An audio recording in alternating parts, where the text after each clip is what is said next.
Hi, my dear students. Welcome to Chemistry SR. In this session, we will discuss about electropositivity.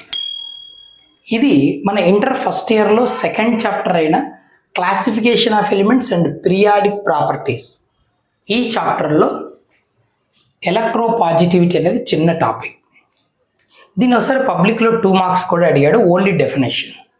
మనం కొంచెం డీటెయిల్డ్గా చూద్దాం. ఎలక్ట్రోపాజిటివిటీ ఏంటి, గ్రూప్లో పీరియడ్లో ఈ ప్రాపర్టీ ఎలా చేంజ్ అవుతుంది, variation of electropositivity in group and in a period, అది కూడా చూద్దాం. ఓకే, స్టార్ట్ చేద్దాం.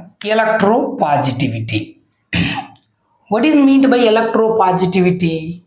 ఎలక్ట్రోపాజిటివిటీ అంటే ఏదైనా వన్ ఎలిమెంటు తన లాస్ట్ షెల్లో ఉన్న ఎలక్ట్రాన్ను లాస్ట్ చేసుకొని పాజిటివ్ అయాన్గా కన్వర్ట్ అయ్యేటువంటి ఎబిలిటీనే ఎలక్ట్రోపాజిటివిటీ అంటారు. The tendency of an element అంటే ఎలిమెంట్కి ఉన్నటువంటి టెండెన్సీ, దానికి ఉన్న నేచర్ ఏంటది? లాస్ట్ షెల్లో అంటే చివరి షెల్లో లాస్ట్ ఆర్బిట్లో ఉన్న ఎలక్ట్రాన్ లాస్ట్ చేసుకొని పాజిటివ్ అయాన్గా కన్వర్ట్ అయిపోయే నేచర్ ఉంటే ఆ నేచర్ని ఎలక్ట్రోపాజిటివిటీ అంటారు. ఓకేనా? So the tendency of an element to lose an electron to become a positive ion is called electropositivity or electropositive character అంటారు. For example, let us say M is an element. ఓకేనా? Generally in gaseous state. Okay, gaseous స్టేట్లో consider చేస్తాం. If it loses it's valence electron, by the loss of electron atom become positive ion, M plus ion.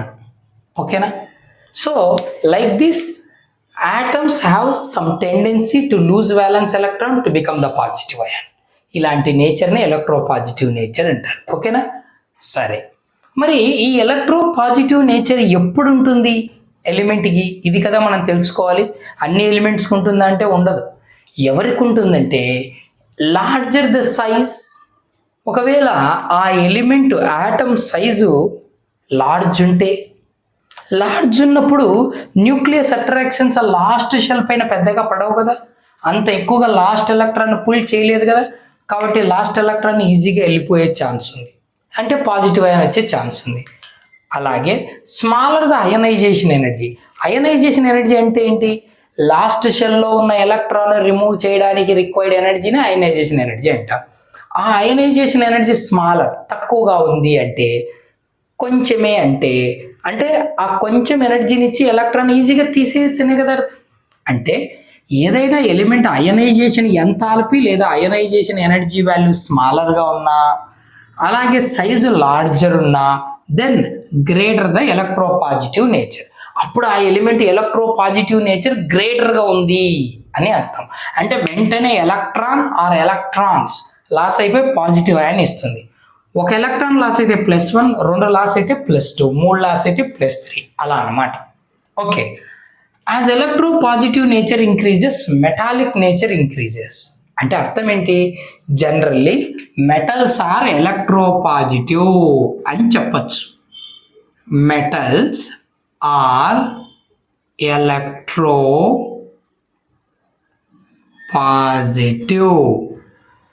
ఓకేనా? అంటే ఎలక్ట్రోపాజిటివ్ nature ఎవరికైతే ఎక్కువగా ఉంటుందో అలాంటి ఎలిమెంట్లను మెటల్స్గా కన్సిడర్ చేయొచ్చు అని దాని అర్థం. అంటే ఏమని? మెటల్స్కి ఎలక్ట్రోపాజిటివ్ నేచర్ ఉంటుందని. అర్థమైందా? సరే, as the electropositive nature increases, ఒకవేళ ఇలా ఎలక్ట్రాన్ లాస్ చేసుకుని పాజిటివ్ అయాన్గా కన్వర్ట్ అయ్యేటువంటి నేచర్ బాగా ఎక్కువగా ఉందనుకో, అలాంటి నేచర్ ఎక్కువ అవుతుందనుకో, అంటే తొందరగా పాజిటివ్ అయాన్ ఇస్తుందనే కదా, అంటే త్వరగా అయాన్ వస్తుందనే కదా. అయాన్ వస్తే అయానిక్ బాండ్ బాగా ఫామ్ చేస్తుందని. అంటే as the electropositive nature increases, capacity to form ionic bond increases. Ionic bond form చేసే కెపాసిటీ ఇంక్రీజ్ అవుతుంది. ఇప్పుడు మన పీరియాడిక్ టేబుల్లో ఎలక్ట్రోపాజిటివ్ నేచర్ ఎక్కువగా ఎవరికి ఉంటుందంటే, first A nothing but alkali metals.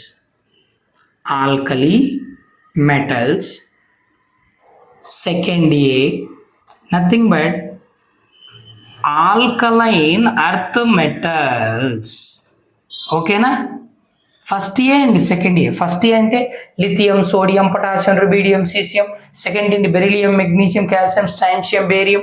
ఇవన్నమాట first A and second A elements are more electro positive. ఓకేనా?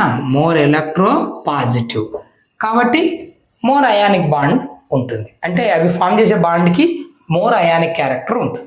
అంటే అవి అయానిక్ బాండ్ ఫామ్ చేస్తాయి. ఓకేనా? సరే, ఇప్పుడు ఇది ఎలక్ట్రో పాజిటివిటీ అంటే సింపుల్. 2 మార్క్స్ కడితే మనం ఇంత రాయక్కర్లా, ఈ డెఫినేషన్ రాస్తే చాలు. The tendency of an element to lose electron to become a positive ion is called electropositive character అని రాసి ఈక్వేషన్ ఇస్తే క్లియర్. మనం కొంచెం ఎక్స్ట్రా ఇన్ఫర్మేషన్ తెలుసుకుంటున్నాం.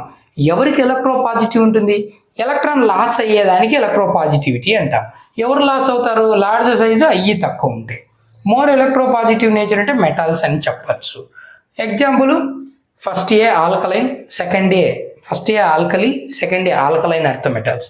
తర్వాత ఎలక్ట్రో పాజిటివ్ నేచర్ ఇంక్రీజ్ అయితే అయాన్ తొందరగా వస్తుంది కాబట్టి అయానిక్ బాండ్ ఫామ్ చేసే ఎబిలిటీ పెరుగుతుంది. ఓకేనా? సరే, ఇప్పుడు నెక్స్ట్ ఏం చేద్దామంటే వేరియేషన్ ఇన్ గ్రూప్. గ్రూప్ అంటే ఫ్రమ్ టాప్ టు బాటమ్ అంటాం కదా. ఓకేనా? పీరియాడిక్ టేబుల్లో టాప్ నుంచి బాటంకి వెళ్తుంటే దాన్ని గ్రూప్ అంటాం. Vertical columns are called groups, right? So top to bottom ఎలా వేరీ అవుతుందో చూడాలి. ఫర్ ఎగ్జాంపుల్ చూడు, నువ్వు ఒక ఫస్ట్ ఏ గ్రూప్ని ఎగ్జాంపుల్గా తీసుకుంటే ఫస్ట్ ఏ గ్రూప్ని lithium, sodium, potassium, rubidium, caesium, francium. ఇవి ఫస్ట్ ఏ గ్రూప్ ఎలిమెంట్. ఓకేనా? సరే, ఒక గ్రూప్ తీసుకున్నాం first A. Lithium atomic number ఎంత? మనకు 3. ఓకేనా? వాటి అటామిక్ నెంబర్ తెలిస్తే ఎలక్ట్రానిక్ కాన్ఫిగరేషన్ రాసుకోవచ్చు. Helium 2s1, neon 3s1, argon 4s1. 19 కదా, 18 + 1 19, 10 + 1 11 అట్లా అనమాట.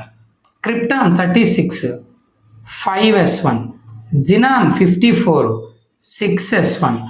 ఓకేనా? Radon 7s1. ఓకేనా? సరే, ఇప్పుడు దీన్ని బట్టి మనకి ఏం తెలుస్తుంది? ఇక్కడ చూడు, లిథియం దగ్గర 2 ఆర్బిట్స్ ఉన్నాయి. So just 2 orbits.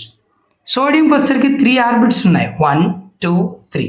పొటాషియంకి వచ్చేసరికి 4 ఆర్బిట్స్, 1 2 3 4 ఆర్బిట్స్. రుబిడియంకి వచ్చేసరికి 5 ఆర్బిట్స్, 1 2 3 4 5. ఇదంతా ఎందుకు వేస్తున్నానంటే in A group from top to bottom atomic size increases. Atomic size increases, nothing but large size, electro positive nature greater. So electro positive nature increase అవుతుంది. ఇక్కడ నుంచి electron తీయాలంటే కష్టం, న్యూక్లియస్కు దగ్గరగా ఉంది ఎలక్ట్రాన్, 2 ఆర్బిట్సే.